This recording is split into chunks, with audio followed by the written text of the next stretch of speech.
عبرانیوں 11ویں باب کی 7ویں آیت، ایمان ہی کے سبب سے نوح نے ان چیزوں کی بابت جو اس وقت تک نظر نہیں آتی تھیں، ہدایت پا کر خدا کے خوف سے اپنے گھرانے کے بچاؤ کے لیے کشتی بنائی، جسے اس نے دنیا کو مجرم ٹھہرایا اور اس راست بازی کا وارث ہوا جو ایمان سے ہے۔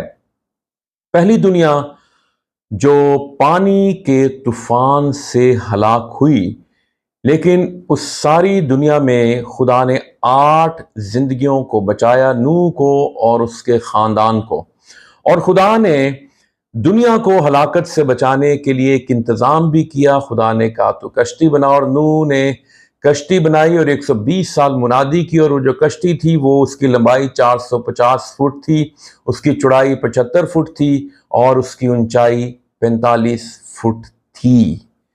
اور یہ جو کشتی تھی بائبل میں لکھا ہے گوپھر کی لکڑی، یعنی اسکالرز یہ کہتے ہیں، اور کچھ تراجم میں دیکھ رہا تھا، سرو کی لکڑی یا دیودار کی لکڑی کی یہ کشتی بنائی گئی۔ آج میرے لیے اور آپ کے لیے ایک سوال ہے اور لمحہ فکریہ بھی ہے کہ نوح نے اپنے گھرانے کے لیے کشتی بنائی۔ میں اور آپ اپنے خاندان، اپنے گھرانے کے بچاؤ کے لیے کیا کر رہے ہیں؟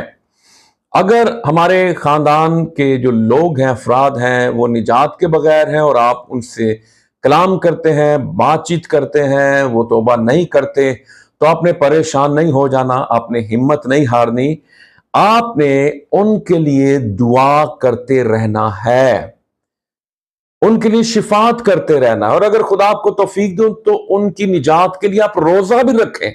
شاید آپ نے اور بڑی کاوشیں کر لی، کوششیں کر لی، جد و جہد کر لی، لیکن وہ کارگر ثابت نہیں ہوئی، لیکن آپ دعا کرتے رہیں۔ دعا میں قدرت ہے، دعا میں طاقت ہے۔ دعا ان کی زندگی کو، ان کے دلوں کو، ان کے ذہنوں کو بدل دے گی اور وہ یسوع مسیح کے پاس آ جائیں گے۔ آمین۔